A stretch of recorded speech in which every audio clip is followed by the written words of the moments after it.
Hello everyone and welcome to this other video of mine. Thank you very much first of all for everyone who watched my top 10 games in 2013 video. It's the last one I did now. This one's going to be in our top list. It is going to be my top 20 games of the generation. Now, even though the generation's not necessarily completely over with, though, it is kind of on its last sort of legs, I guess. It's going to be on its. I'd say this is probably the last full year that we'll see games for it, though. Maybe not. Maybe next year actually. But the last generation there now, the 360, PS3, and Wii, was definitely a fantastic generation. There's a lot of great games that came out, both downloadable games and console games. The console games are just more graphically impressive than that there. And also last generation saw the sort of rise of the indie developer, the indie game. And there's a bunch of fantastic indie games as well, and smaller games, and middle tier games rather than the big bunch of AAA titles now. And this is my list of the games that I really enjoyed playing throughout the year or so, and this might change down the line though. Like next year, my list might change though. But for now, this is my sort of list though. It's very hard to do a list though. But anyway, before I get into my top 20 though, this is going to be split into two parts now. Before I get into my top 20, I'm just going to go through a few of my honourable mentions. First of all, the first game, actually this is going to be my top 21 games, sorry, top 21. There's one game I just couldn't, but I just want to put in my top 20 or something anyway. The top 21 games, sorry, but anyway, let's get going. These are all the mentions that I really liked though, but just didn't quite make the cut. Eternal Sonata, Crisis Core, Owen Don Elite Beat Agent, / Elite Beat Agents, the Castlevania DS trilogy, which is Donald Sao, Portrait of Ruin, and Order of Ecclesia, Call of Duty 2 and Call of Duty 4 Modern Warfare, Ghost Trick Phantom Detective, Castle Crashers, Bastion, WarioWare Smooth Moves, Portal 1 and 2, Tomb Raider, Vanquish, like I think I said, Batman Arkham Asylum, Dead Space, Crackdown Elite, what else? See, I'm trying to think of other games that I'm looking over my list now. Syndicates, the Zelda games on DSO, Donkey Kong Country Returns, games like that now. But those a little game called Skyrim I think as well, which would be pretty shocking to some people. But you probably know what the hell? Skyrim's not in your top 20? Wasn't it your favourite game of 2011? Yes, it was. But the thing is though, if I can go back and change my game of the year that year, I would, to something else. And that game is definitely on my list. How high it is, you'll find out. But anyway, those are some of the games I can recall from the top of my head. I was looking through, but I'm sure I probably forgot other games though. But anyway, let's get going here. I'm going to have to look at this list now because there's a few of these are DL. But here's the first part anyway. Number 21, I said 20, but 21, is the only sort of Xbox Live Arcade, sort of that kind of downloadable game on this list now. Well, actually there's another one on PS3, but in terms of Xbox Live Arcade games, which I played on the Xbox Live Arcade, that's the only one on the list, and that game is Outland. Now, this is a game that I don't think a lot of people know of or played when it came out in 2011 though, but I did though. I seen the trailer off and man, that looks great. And I played it though and absolutely loved it though. It was one of my favourite games of that year. And I haven't gone back to it since, but just playing it though, like I just really enjoyed that game. It's a really great Metroidvania game with this cool kind of polarity shifting, similar to the Ikaruga, where you're this sort of guy and it's just between blue and red, and these enemies are the same sort of colour though, and the planets like if you're the opposite colour of the enemy, you do double damage, and also you need to shift between the different colours to traverse the areas. So, because certain platforms don't appear unless you're the right colour not there, and it works with boss battles as well. Like they shoot like these bullets, though, and you have to sort of be the right colour in order to absorb them, or if you're not the right colour, you're going to get hit by them not there. It's like very similar to Ikaruga if you ever played that shoot 'em up from Treasure though. But I absolutely really enjoyed this game though, and if you've got an Xbox 360, if you've got a PS3, it's definitely one of my favourite games to download though.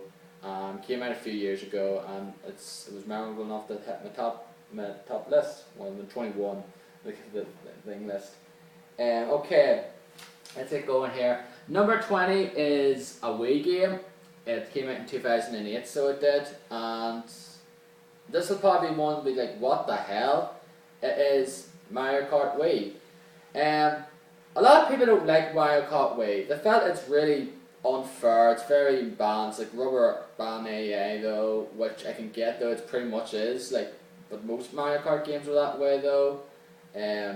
Like some of the later ones anyway though, and sort of most sort of kart racers, most racing games have that really crappy rubber band AA though, where you can just never go and lap people or win a game though.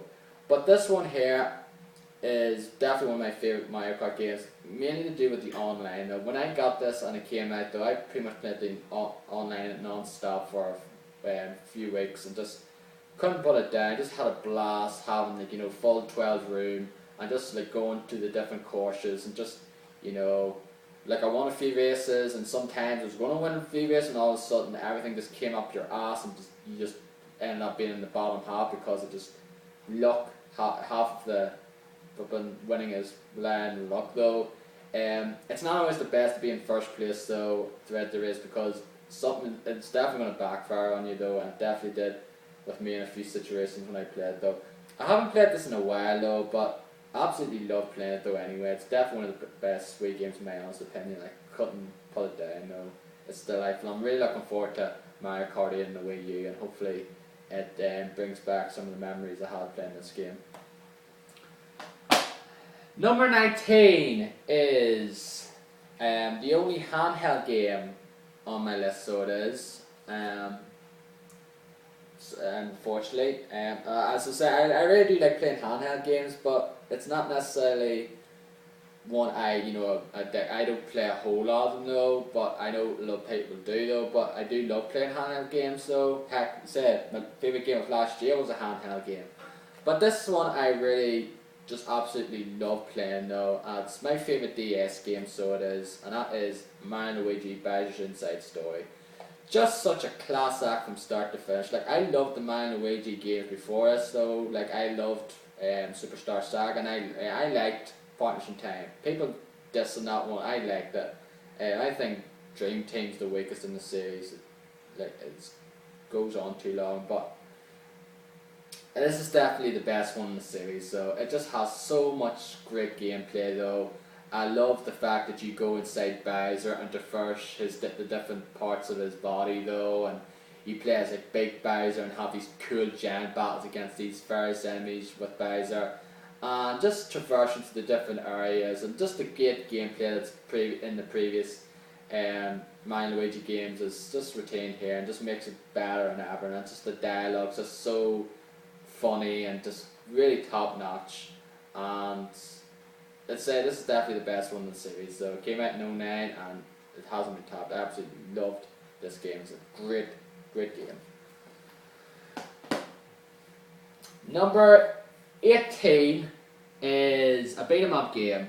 Not beat 'em up game, sorry, a fighting game. And no, it is not Street Fighter 4 before you ask. It is the other game that, let's say I'm not a big fighting game fan. I play them here and there, but this is the one that sort of, I never got into the fighting game before this since the original Soul Calibur on the Dreamcast though, but this one brought back those memories, and that is Mortal Kombat on PS3.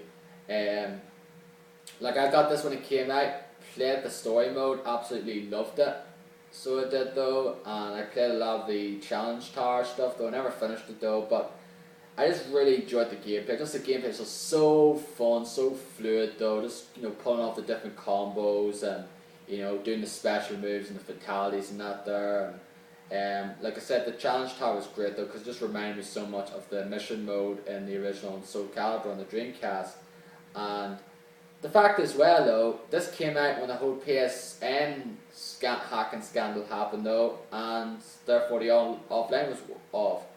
I've never played this game offline whatsoever, even after PSN was back on. I've never touched the online in this. Never. I'm not going to now because I'll just get get my ass kicked though. But I played it for several weeks straight back in back when it came out though, and I got the Vita version on PS Plus there and played a bunch of it though, and just reminded me, man, this is a great fighting game though. Absolutely love playing it though, just top notch, full of great action and very bloody and gory game. Number 17 is the only Rockstar game in my list. It's not GTA 4, it is not GTA 5, it is the only Rockstar game to hit my top 10 of any year. It got my number 5 in 2010, and that is Red Dead Redemption. This is definitely my favourite Rockstar game of this generation though. Like I said, I love the setting though. Like, I wish there was more games set in West though. And even though I don't really watch Western films, so I just love playing Western games. So I like Gun though. Gun had its faults though, but I like that game. And I think this is a game that Gun could have and should have been as well though. Like, Gun was pretty much a sort of smallish version of this game, but this just brought it to a whole new level. Like, exploring the Wild West, just on a horseback, just looking at the scenery though, just beautiful though, and kind of it is like a desert sort of barren kind of wasteland certain parts though, but it's so beautiful to traverse and seeing the different the day night cycle and and the story is very interesting. Like, the character of John Marston is very good. Like, the story that he goes through is very very interesting, and like the ending in this game, I think is one of the most powerful endings of the generation though. Just what happens at the end is just quite something powerful about it though, and little wee epilogue after that, just so fantastically done though. And as I say, I don't think this game's been topped in terms of Rockstar. Like GTA 5, a lot of people probably love that game to death though, but this one to me, I think is the best. And I really like the story. I love the gameplay, I love the world. The multiplayer in it was very fun as well though. I think it's the only good multiplayer that Rockstar's ever done as well. It wasn't Rockstar North. I don't think it was Rockstar North, I could be wrong. I forget which Rockstar studio did this now. I think it might have been San Diego or Vancouver or something. I forget exactly. But it's a fantastic game though. I really did enjoy this game nonetheless. So. Number 16, is it? Yeah, I think it is. Is one of my favourite games of the generation. Of course, it is the best, in my opinion, the best sort of one of the best action adventure games of the generation, and that is Castlevania Lord of Shadow. You can say, what the hell is this about a promotional copy? I'm not going to go into that though, but I loved Lord of Shadow though. A lot of people are not really fussing this game though, they're not, but personally I loved it, because I'm a big fan of these games, so I like games like this, like God of War and that there, and sure it is it is quite a lot similar to God of War though, but it's definitely the best one of its kind in my opinion though, and I enjoyed it more than God of War 3 and God of War Ascension. That came out, like God of War 3 came out the same year. I enjoyed this one more, mainly because I like the length of it though. I know people probably got bored of it though halfway through, but I like the fact that this game was like 15-20 hours long. Like most of the games in this genre are not that long, but it was pretty long. It traversed through like 12 chapters though, and some of the boss fights are fun. Like some of the scenery as well, just absolutely beautiful. The art design in this game is just top notch though, and Like the combat's very fun though. It has elements of God of War. It has elements of Shadow of the Colossus, which is a few of these fights, like Titan fights. You go through and you like climb on them and you attack their weak spots and that as well. It does borrow elements of other games, so, but it refines them in a way and just makes them into this great package. So the DLC kind of sucks. That doesn't take away from the main game though, that I absolutely enjoyed playing. And really looking forward to Lords of Shadow 2 next month. Number 15 is... Yeah, 15, sorry. I'm just looking here, I'm kind of forgetting, I'm just looking at my list here. 15 is Saints Row the Third. I really... Saints Row the Third, what can be said about this game? It is just absolutely balls to the wall crazy though. Like, the first Saints Row was just a really competent GTA clone, even though I wasn't really particularly a big fan of it though, after the whole, oh you get killed, you lose half your money. Saints Row 2 went towards the sort of kind of crazy side, and then this Saints Row 3 just turned it up to 11 though, just absolutely went nuts with the, some of the missions, some of the characters, just some of the absolutely ridiculous things that happen throughout this game though. And I think this is the best in the series, so a lot of people like 4, but 4 is good and all, but this is the best one. I really like the whole story, the characters you come across, like Zemos and, Killbane, and the missions, like Deckers Don't Die is just one of the best missions in any video game of the generation now, and some of the things happen, like the power part where you go in the helicopter and just dive down to this building. It's fantastic. Bonnie Tyler's holding out for a hero at the end when you're in a car and just going to a certain house. It's absolutely, it's just so fun as hell. That's one of the great things about this game. It's just so fun though, and playing in co-op is absolute blast though. Just couldn't get enough of this game though. To me it's the definitive Saints Row game. In my honest opinion. I never touched the DLC in this game either because I heard it sucked though. So again, number 14 is number 14. It's not this game now because I actually don't have it anymore, because I actually gave it to someone, my copy of the game, to someone on the forum as a part of a Secret Santa, but I never actually got it. I never just purchased another one though, but I did get it when it came out though. It's not Uncharted, it's Uncharted 2 Among Thieves. Just an absolute action-packed adventure from start to finish though. Like, the start of it is just like, you're climbing up a train that's hanging off the edge, and like the sort of snowy. I think it's Nepal. I forget exactly. I think it's Nepal or something like along somewhere there in the snowy location. That's how it starts off. Like it sort of starts off with a bang there. It's like, whoa, you're climbing up this train. This train is hanging off the edge. It could fall at any moment though, and then just it just starts from there, and just some of the set pieces are just fantastic. This sort of gets action-packed set pieces. Getting chased by this fucking jeep, and it's not like a cutscene or anything. You're going down these stairs, you're getting chased, and that's all gameplay on this train, going through these various locations. All fucking that train that you actually have to climb from. You actually go on it later on, and you traverse through it while it's moving and not shooting enemies down, and the ending when everything's just crumbling apart though, and it's just a fantastic. It's kind of like the perfect sort of action adventure sort of game though. Like it's an Indiana Jones video game. It's Indiana Jones the video game, but not without Indiana Jones. Nathan Drake is just one of those very likable protagonists though, and like the characters you come across in this game is so some of them are so likable though, you just can't help but smile every time they're on screen. And like the villain in this game is just such a crazy bastard though, Lazovich I think it is, and like the first time you see him though, he just comes and I think he breaks a guy's neck or something though. It's just like, yep, he's making a statement though. And the multiplayer as well, I can't forget the multiplayer. The multiplayer in this game is just absolutely fun as hell though. It just definitely, a lot of people really like the multiplayer though. Like, the first one didn't have it though, but then the second one did, and people are like big skeptical. Oh, this is going to be multiplayer. This is going to be tacked on multiplayer, and multiplayer is great.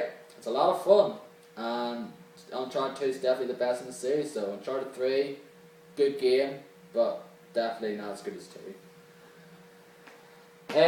Number 13 is a downloadable game on the PS3. It was my second favourite game of 2012, and that is Journey. Journey is just one of those games that sort of, you know, it's a pretty short game, but it's a game that sort of it's just a very interesting game. It just sort of leaves a mark on you though, kind of like you just kind of remember. Like I still remember, like over nearly 2 years later, I just still remember playing that game. Like I haven't touched it since. I never went through that game again. I know people have. Some people just gone went through it multiple times, but the experience I had, like the 2 hour experience I had, was just one other person. Like I never got multiple people. I only ever had the one person to play with from start to finish though, and just to me it just sort of touched me more though, where I just had the one person in my game from start to finish rather than several people. I was so going through this journey together, and going through like the sliding down, looking at the beautiful sun just like shining down this part, and then going through like the caves, and then going up the snowy mountain, and then sort of like drop down. All of a sudden you're in this sort of high kind of Valhalla, high in the sky mountain area. Then it's kind of though as well, and it's just a game that's very. I don't know. I can't say about it. Like it's not everyone's taste though, but it touched me. Like I almost cried. I nearly shed a tear at the end. It was just something so powerful at the end, and the music as well. The soundtrack by Austin Wintory is just top. It's just absolutely amazing though, transcendent though. It just really matches the mood of the game though. It's just beautiful to listen to, in the game and outside the game as well. And that's why it's in my top 20 games. Number 12 is my second favourite game of last year, and that is Ni no Kuni Wrath of the White Witch. Pretty much like I said with Journey though, it's just, this game kind of, sort of touched me in a way. Like there's certain parts of this game are quite, emotional though, and it's just very, and like I said, I always talk about this game in my top 20 games, in the top 10 games of 2013 now, and if you want to sort of learn more about what I do though, why I like the game, just go check that video out though, because it just would be repeating myself here though. But just like I said, just beautiful graphics, so really fun gameplay. Story is kind of the JPRPG trait though, but I really enjoyed it though, and the music is just fantastic though, and absolutely love this game, and that's why it's in the top 20 games. It's the only game. It's the only game in my list that came out last year though, and because it's in generation. But there's other games that came out though I liked just as much, but it's not part of the generation. But there will be probably part of the next list I'll do in several years' time, whenever that may be. But it's a fantastic game though. And finally, number 11 is It's an interesting choice now. I just didn't quite make the top 10, but I'm just putting on here kind of for sort of, I don't know if it's sentimental reasons, just for the absolute great times I had playing the multiplayer though, and just playing the co-op with a bunch of people though, and like it's the game that brought me a lot closer to a lot of people on GameSpot back in the day, and still talk to a few of them to this day though as well, which is great. And that is Gears of War. I don't have the game anymore. I have downloadable though. Actually, I don't have the thing. Yes, I traded it in, but I have the game now. Like I said, like this was sort of like this is one of the best games that came out within the first year of the 360 though, and it was one of the best looking games that came out of the first sort of year as well though. Just a fantastic looking game back then, and probably still sort of stands up to this day in most cases though. Just like, just really visceral, just, chainsaw bayonet, just killing the locust. And the campaign was quite interesting though. It wasn't very very long though, but it just had a, it was just very paced though. Just some great locations, some, very cool boss fights and that there. And but the multiplayer is where the game really shined for a lot of people, myself included back then though.